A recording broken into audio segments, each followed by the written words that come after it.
Siyempre, bago lahat, talabas mo tayong hipin ng mga kaibigan na tayo makikibalik dyan sa nusod na kabanatuan. Kano na po ang mga latest dyan? May baha ba? May ano ba? Anong magandang balita pa, pare? Magandang balita pa ito. Nakakalungkot, paring Noel, magandang umaga. Sa pari kong agang dagwapong walang kupa sa kapugian. Sa kasalukuyan ay ngayon pa lamang nagkakaroon ng paghupa ng baha. Totally, halos hindi totally sa Cabanatuan City, sa mga riverside pari ko, sapagkat putik-putik dito sa mga tabing sapa ng Imelda, Agpa, Emis Garcia, Des Garcia. At kapansin-pansin na mayroong bumabalong na agos ng tubig, mula doon sa taas ay mayroong mga bumubulwak na tubig na siya namang umaagos, papunta naman doon sa mga daylo ng tubig hanggang papuntang sapa. So hindi siya galing ng sapa. At kapuna-puna, ang mga tabing sapa na ating mga natural mag-isa ibayong ilog ang naging kapabayaan, maaari ng city government sapagkat nagkaroon ng mga budget para sa pagpapasimento ng kalsada. Ngunit napabayaan talaga itong karamihan sa mga riverside ng ating mga naturan dito sa mga tabing sapa ng Cabanatuan. Kaya mukhang kawawa itong ating mga kababayan na bagamat sanay na dito sa nasabing baha ay sinasabi na konting ulan, pero sa nangyari ngayon pare ko ay iba, dahil hindi naging malalim yung pagbaha sa mga riverside ng Cabanatuan. Hindi katulad nung una na malalim talaga at sa ibang lugar ay sobrang lalim. Itong nakaraang baha ay hindi ganong malalim, pero sa ibang lugar naman ay sobrang lalim at maging sa ibang panig ng Nueva Ecija ay merong pang mga naanod na taong hinahanap sa kasalukuyan. Saan lugar sa Cabanatuan, pare ko, yung particular na mga lugar na nakadanas ng baha, itong habagat na ito? Ang nakaranas ng baha ay hindi naman ganong kalaliman, hindi katulad ng una pare ko na talagang grabe. Itong riverside na, huwag mo na riverside, itong Old Sangitan Market, Magsaysay Norte, Magsaysay Sur, ilang bahagi ng Mabini Home Site, at ilang bahagi dito sa may Santa Arcadia kung saan ay yung dating tumupuntang tubig dito sa may riverside ng Purocamian, Emis Garcia, Des Garcia ay naharangan itong tinatawag na Camellia Nueva Ecija. Kaya nagkaroon ng matinding pagbaha dito sa ilang bahagi ng Santa Arcadia, maging dito sa may iba pang lugar. Ito namang barangay at Basura, itong Leonor Village naman ay hindi rin ganong dumanas ng matinding baha. At ang dumanas din talaga ng matinding hindi rin matindi, itong DS Garcia. Itong DS Garcia pare ko ay medyo nagkaroon ng malalim. Malalim yung naging pagbaha nila, nakita sa post natin, na hindi katulad ng lalim na inaabot dati ng Amihan Barrera. Naging mas malalim ang baha dito sa barangay Des Garcia kumpara doon sa baha ng riverside ng Purocamian. At ganoon din sa ibang bahagi ng Imelda, Agpa, at Emis Garcia ay medyo naging mas malalim sila. Siguro ay nakatulong yung ginawang paghukay dito sa may sapa. Ngunit doon naman nabuntong talaga ang tubig sa may parting kapatagan na nanggaling yung tubig na yan, na kahit na wala ng ulang pare ko dahil maulan naman sa may parting norte, ay dyan nagpuntahan yung mga tubig. Sabi mo pare ko, walang mga nag-evacuate ng mga babae tayo sa Cabanatuan.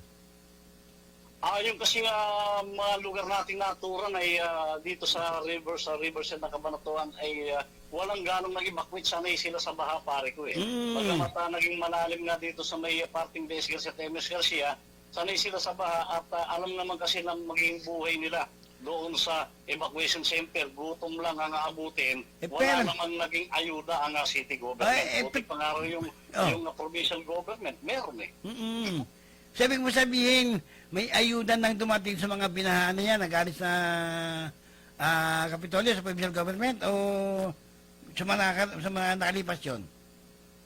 Kasi yung provincial government natin pare ko ay walang bagyo dyan, walang ulan Basta yan naka-schedule yan na talagang meron silang bababaan na lugar na kung saan ay magbababa sila ng ayuda. At ang pinipiling lugar, hindi katulad nitong city government na hindi natin maintindihan na wala siguro magawa, pati yung mga post natin nagugulo. Pero teka muna, sabi sa post nung kabilang grupo, sabi nila wala na raw baha sa Kabanatuan. Naku po, baka wala sa Kabanatuan, ano kaya yung nananawagan sa disgrasya, ano kaya yung mga post na yun, may talagang meron yata talagang mga epan o nanggugulo na lang. Ngayon, kung meron silang gustong i-correct, dapat i-correct nila kung anong purok yun, kung ano ba yung sinasabi nila. Problema ay wala, talagang mukhang wala na lang magawa. Ngayon binabalita nating bahang-baha na sa Kabanatuan, sa kabilang himpilan yata, hindi pa baha di ba? Oo. Hindi nga, kung sanay na kami, kaya lang, sabi nga kasi mga nababasa kong comment doon sa ipinost mong na sabi nung ilan nating mga kababayan, mga netizen, sabi nga ni, yun nga, yung mga binabanggit mo rin, wala na raw baha sa 3rd district, pero ngayon naglalabas, may baha pa rin naman pala. Oo, meron. At actually, dito nga sa Amihan, putik-putik pa, tumaagos pa yung tubig. Kaya nga, kagabi pag uwi ko din sa Amihan, katutuyo lang nung baha. Halos hindi naman natuyo nga, dahil puro putik. At siguro sa sikat ng araw na ito, ito yung tinatawag dito, banlik, ano? Mabanlik ngayon ang riverside ng Kabanatuan, particularly yung mga pinaha, ano? Itong Disgarcia, Disgarcia, mga riverside na yun, Imelda, Atpa, maging sa may parting mga iba yung ilong mabanlik. Baka hindi rin naintindihan pare ko nung iba yung banlik, ito yung mga putik na naiwan nung baha na talaga naman sobrang lapot na pagka natapa ka dyan ay mahirap iahon yung paat mo pumapakat. Pero wala naman kanya pare ko, wala naman naulat na mga nasugatan o nalunod ng mga kahit na hayop dyan sa baha, wala naman. Walang report ngayon pare ko kasi hindi ito kasing lalim nung unang baha yung unang nating post na malalim talaga noon. Ngayon ay hindi ito ganong umabot dun sa critical level ng riverside ng Amihan. Pero pagdating naman dito sa may MDS kasi tataka tayo, talagang tumaas doon. Siguro may mga lugar doon na naparang ang daanan ng tubig, kaya tumaas yung tubig dito sa ilang barangay na ating dinadaanan tong sapa. Wala ba mga kanya pare ko, wala ba mga flood control dyan sa lugar na yan? Wala tayong nakikita pare ko. Bagamat ang alam natin, meron daw dapat dyan pero wala tayong nakikita o baka naman ghost yun, multo, kaya di natin nakita pare. Ayaw mo gumento dyan. Sige, salamat pare, salamat. Okay, pare nga, salamat. Mula rito sa Cabanatuan City, ito si Romel Roque, nagugulat sa istripto ng DWN Teleradyo, ang tinig ng Nueva Ecija.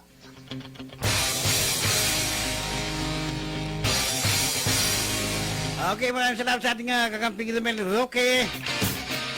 Sabi pare ko, sabi doon sa mga nababasa natin, wala na nababasa sa 3rd district. Meron pa pala.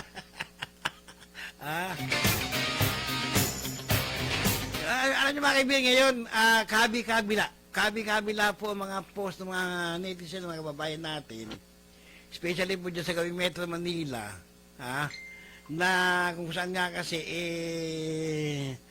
dumarasan naman sila ng matinding pagbaha. Buti nga po sa Nueva Ecija, kagaya nung nabanggit ng ating Panginoon Romel, hindi masyado.